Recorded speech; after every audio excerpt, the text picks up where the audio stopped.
여러분, 거울은요, 사실을 있는 그대로 말을 합니다. 진실을 반영한 것입니다.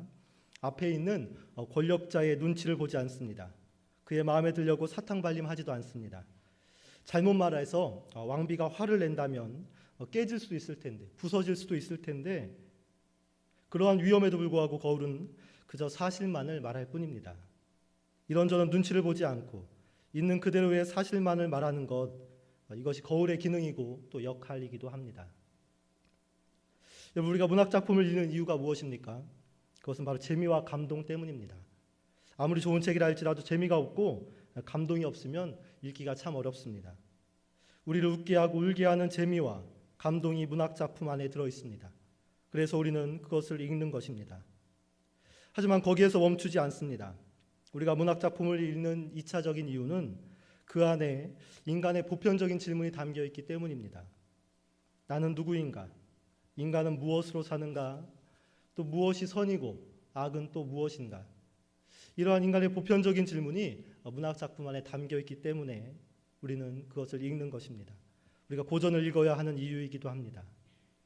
문학작품은 우리의 인간의 삶을 반영하고 또 그것을 읽는 독자들은 거기에서 메시지와 의미를 발견합니다. 그 질문에 대한 답을 찾아가는 것입니다. 우리가 백설공주를 읽으며 얻는 것은 무엇입니까? 그것은 바로 재미와 감동입니다. 그리고 더 나아가서 인간이 무한 권력 앞에서 어떠한 자세로 서 있어야 하는지 그것을 우리는 또한 발견하게 됩니다. 거울이 자신과 마주한 왕비 앞에서 진실만을 드러내고 말했던 것처럼 우리가 소유한 진실, 우리가 지켜야 하는 진리가 세속의 힘과 권력 앞에서 왜곡되거나 일그러지지 않고 똑바로 세워져야 함을 우리는 발견하는 것입니다. 요즘 나라가 심히 어지러운데요. 저는 이 동화 속 마법의 거울과 같이 진실을 말할 수 있는 사람이 적기 때문이라고 생각합니다.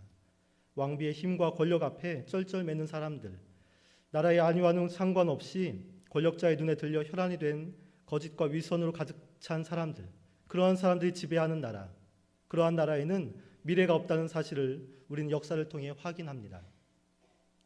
오늘 말씀은 마리아에 대한 말씀입니다. 제목을 마리아, 교회의 거울이라 명명했습니다. 이것은 어느 책의 제목이기도 합니다. 마리아를 교회의 거울이라 칭한 이유는 우리가 마리아를 통해서 하나님의 말씀을 볼 수 있기 때문입니다. 왜곡되거나 치장되지 않은 진실된 하나님의 말씀을 마리아라는 거울을 통해서 우리가 바라볼 수 있기 때문에 그렇습니다. 이 책의 저자는 아주 놀라운 관찰을 했습니다. 성경에서 예수님이 한 번도 아브라함으로 지칭된 적이 없다는 사실을 발견한 것입니다.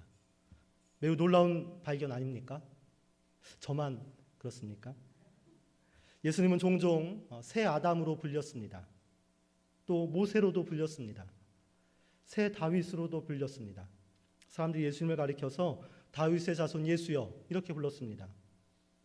나를 누구라 하느냐 제자들에게 이렇게 물었을 때도 제자들이 어떻게 대답을 했죠? 예수님께서 나를 누구라 하느냐 제자들에게 물었을 때 제자들이 대답을 합니다. 더러는 세례 요한, 더러는 엘리야, 어떤 이는 예레미야나 선지자 중에 하나, 이렇게 말했지 예수님을 아브라함이라 지칭한 적은 단 한 번도 없었습니다. 여러분, 아브라함이 어떤 사람입니까? 믿음의 조상 아닙니까? 아브라함은 복의 근원입니다. 이스라엘 민족을 태동케 한 민족의 국부가 바로 아브라함입니다. 모세와 비견돼도 손색이 없는 사람, 다윗과 비견돼도 손색이 없는 인물이 바로 아브라함입니다. 이 아브라함 정도면 예수님의 모형으로 삼아도 문제없을 만큼 위대한 사람이 분명합니다. 그런데도 성경은 한 번도 아브라함과 예수님을 연결시키지 않습니다. 이 책의 저자는 예수님이 아브라함과 관련되지 않은 이유를 매우 단순하게 말합니다. 바로 예수님의 어머니 마리아가 그 시대에 그 교회에 아브라함이기 때문에 그랬다 이렇게 말하고 있습니다. 이 책의 저자는 아브라함과 마리아를 일치시키고 있습니다.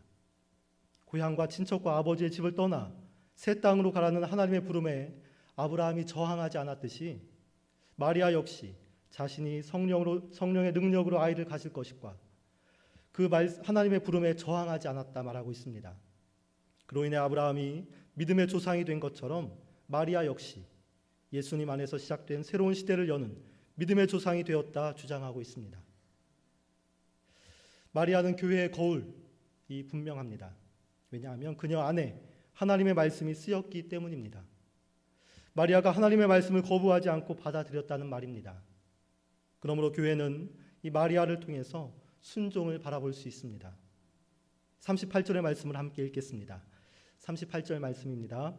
마리아가 이르되 주의 여종이오니 말씀대로 내게 이루어지이다 하매 천사가 떠나가니라. 아멘. 하나님의 말씀은 아무에게나 쓰이지 않습니다. 하나님의 말씀은 오직 순종하는 자에게 쓰이고 기록됩니다. 믿으십니까? 순종하는 노아를 통해 세상을 심판하는 하나님의 말씀이 기록되었습니다. 순종하는 아브라함을 통해 믿음의 조상을 세우려는 하나님의 말씀이 기록되었습니다. 순종하는 모세를 통해 홍해와 광야를 건너 가나안으로 가는 하나님의 말씀이 기록되었습니다. 순종하는 에스더를 통해 이스라엘을 구원하려는 하나님의 말씀이 기록되었습니다. 순종하는 바울을 통해 세계 선교를 이루어가는 하나님의 말씀이 기록되었습니다. 그리고 오늘 마리아의 순종, 말씀대로 되게 이루어지이다. 이 순종을 통해 하나님은 당신의 말씀을 쓰고 계십니다. 이렇듯 순종하는 이들에게 하나님의 말씀은 쓰이고 기록됩니다. 그러나 순종하는 일이 결코 쉬운 것은 아닙니다. 될 수 없는 일을 받아들여야 하고 또 있어서는 안 될 일을 경험해야 하기 때문입니다. 산으로 올라가 방주를 지으라는 말씀에 순종하는 일, 그 일은 당시 사람들이 보기에는 아주 미친 짓이었습니다. 아들 이삭을 번제로 드리라는 말씀에 순종하는 일, 이 또한 인간으로서는 참 할 수 없는 일이 분명합니다. 홍해를 가르라고요. 반석을 쳐서 물이 나게 하라고요. 이 일을 인간의 생각과 능력으로 어떻게 행하겠습니까? 결혼도 하지 않은 여자가 아이를 갖는다니요. 이것은 지금도 받아들이기 어려운 일 아닙니까? 당시 사회에서는 돌에 맞아 죽을 일이 분명한 일이었습니다. 34절에서 마리아가 이렇게 말합니다. 34절 말씀에 마리아가 천사에게 말하되 나는 남자를 알지 못하니 어찌 이 일이 있으리이까? 어찌 이 일이 있으리이까? 우리의 생각으로는 될 수도 없거니와 돼서도 안 될 일이라는 말입니다. 그런데 믿음의 사람들은 하나님의 말씀 앞에 순종으로 나아갔습니다. 그리고 오늘 마리아도 이 말씀 앞에 순종으로 나아갑니다. 다시 38절 말씀을 봅니다. 마리아가 이르되 주의 여종이오니 말씀대로 내게 이루어지이다. 사랑하는 성도 여러분, 오늘 우리에게 필요한 한 가지는 바로 순종인 줄 믿습니다. 하나님의 말씀이 합리적이고 이해되어져서 순종하는 것이 아닙니다. 하나님의 말씀은 로마서의 말씀처럼 바랄 수 없는 중에 바라고 믿을 수 없는 중에 믿어야 하는 것입니다. 우리의 생각과 판단으로는 헤아릴 수 없는 것이 하나님의 말씀입니다. 어찌 이 일이 있으리이까? 우리가 이렇게 묻지만 그럼에도 불구하고 그 말씀을 따라가는 것, 그것이 바로 순종입니다. 이러한 순종이 오늘 사는 우리에게 꼭 필요한 한 가지입니다. 사무엘상 15장 22절은 이렇게 말씀합니다. 함께 읽어보겠습니다. 사무엘이 이르되 여호와께서 번제와 다른 제사를 그의 목소리를 청종하는 것을 좋아하심같이 좋아하시겠나이까? 순종이 제사보다 낫고 듣는 것이 순양의 기름보다 나으니. 하나님의 말씀에 순종하는 것이 그 어느 것보다 순양의 기름보다 귀하고 가치 있다 말씀하고 있습니다. 우리가 하나님의 말씀에 순종할 때 하나님의 말씀은 우리의 삶에 기록될 줄로 믿습니다.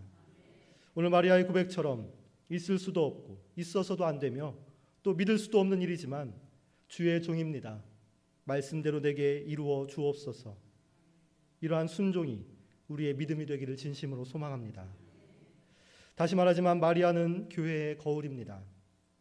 왜냐하면 그녀에 의해서 하나님의 말씀이 이루어졌고 또 그녀를 통해서 하나님의 말씀이 분명히 나타났기 때문입니다.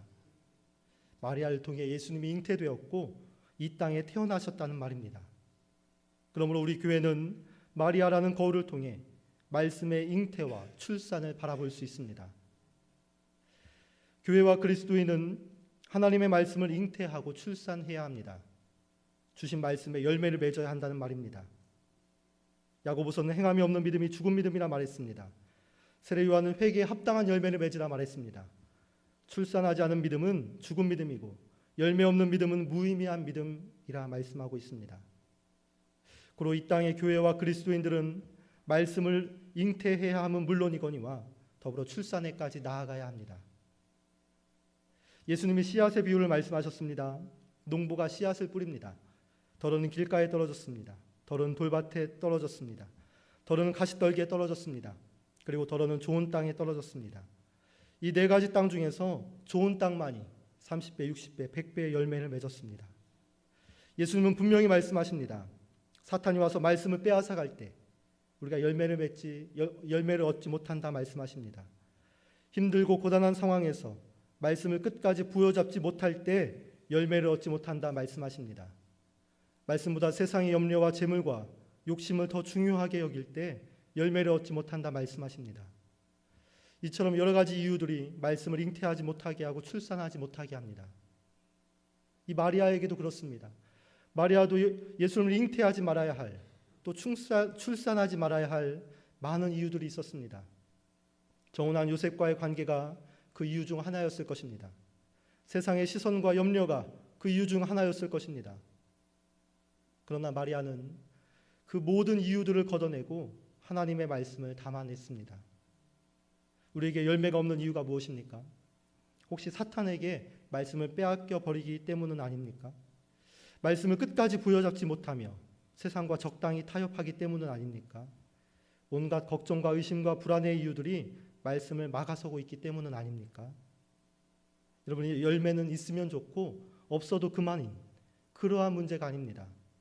열매의 있고 없음은 심판의 있고 없음과 직결되는 문제입니다. 예수님은 열매 없는 무화과 나무를 심판하셨습니다. 마태복음 21장 18절 19절 말씀을 보겠습니다.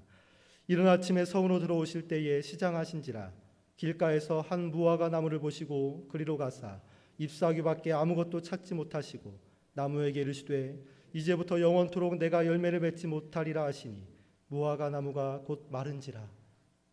비슷한 말씀이 누가복음에도 나와 있습니다. 누가복음 13장 6절 7절 말씀을 같이 보겠습니다. 이에 비유로 말씀하시되 한 사람이 포도원에 무화과 나무를 심은 것이 있더니 와서 그 열매를 구하였으나 얻지 못한지라. 포도원지기에게 이르되 내가 3년을 와서 이 무화과 나무에서 열매를 구하되 얻지 못하니 찍어버리라. 어찌 땅만 버리겠느냐. 예수님은 열매 없는 무화과 나무를 저주하셨습니다. 그러자 그 나무가 말라버렸습니다.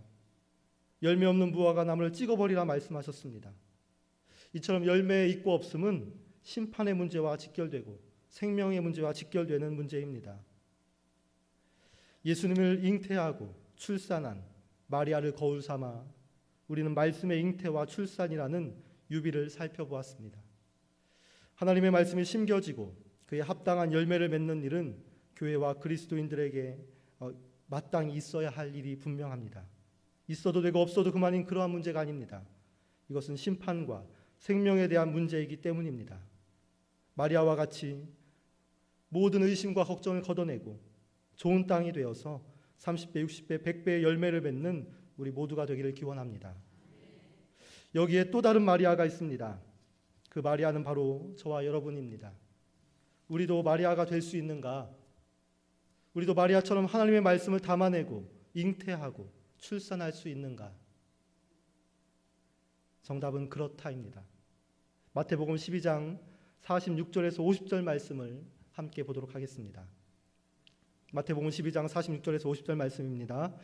예수께서 무리에게 말씀하실 때에 그의 어머니와 동생들이 예수께 말하려고 밖에 섰더니 한 사람이 예수께 여짜오되 보소서 당신의 어머니와 동생들이 당신께 말하려고 밖에 서 있나이다 하니 말하던 사람에게 대답하여 이르시되 누가 내 어머니이며 내 동생들이냐 하시고 손을 내밀어 제자들을 가리켜 이르시되 나의 어머니와 나의 동생들을 보라.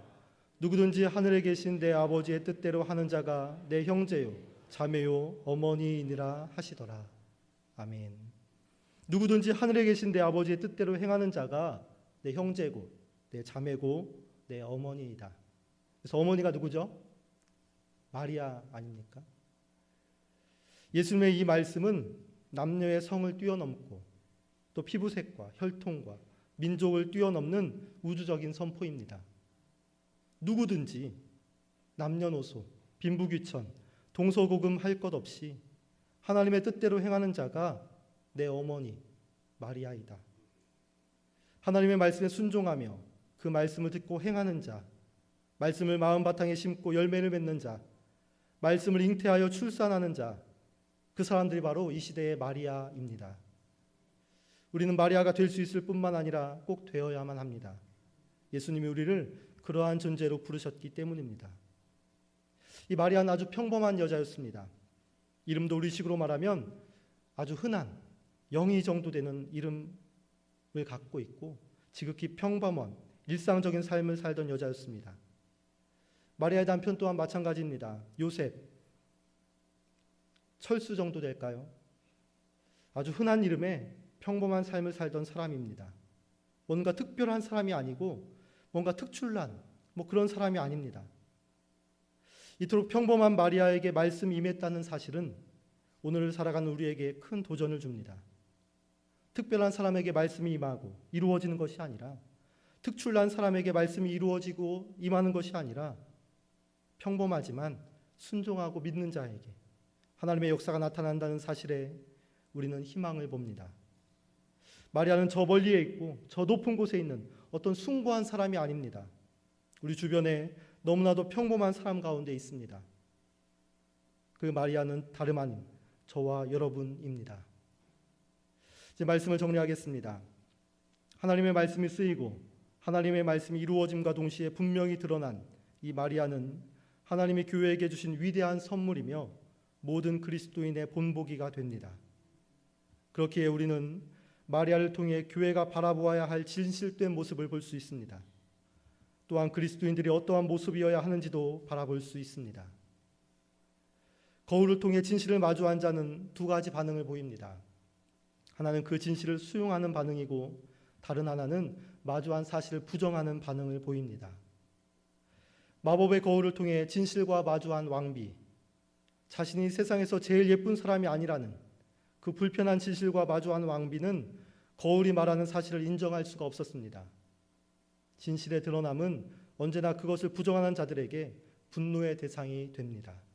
왕비는 분노에 치를 떨다가 결국 백설공주를 죽이려고 합니다. 바리새인과 유대의 지도자들이 그러했습니다. 예수님을 통해 진리의 말씀과 새로운 질서를 마주하게 됩니다. 그러나 그들은 예수님을 인정하지 않았습니다. 예수님은 그들에게 분노의 대상이 되었고 그들은 결국 예수님을 십자가에 못 박아 버렸습니다. 오늘 우리는 마리아를 거울 삼아서 하나님의 말씀을 살펴보았습니다. 하나님의 말씀에 순종하는 일, 그리고 그 말씀을 잉태하여 출산시키는 일, 이것이 바로 마리아를 통해 바라본 진실입니다. 우리는 이 모든 사실을 거부하거나 부정하지 말고 있는 그대로 수용하고 받아들여야 합니다. 그것이 바로 예수님을 따라가는 사람들의 모습이기 때문입니다. 우리가 거울을 자주 보는 이유는 옷매무새를 바로잡고 흐트러짐을 교정하기 위함입니다. 마리아를 거울 삼아서 우리의 신앙의 모습을 바로잡고 단정하게 하며 하나님이 기뻐하시는 모습으로 나아가는 우리 모두가 되기를 진심으로 기원합니다. 기도하겠습니다.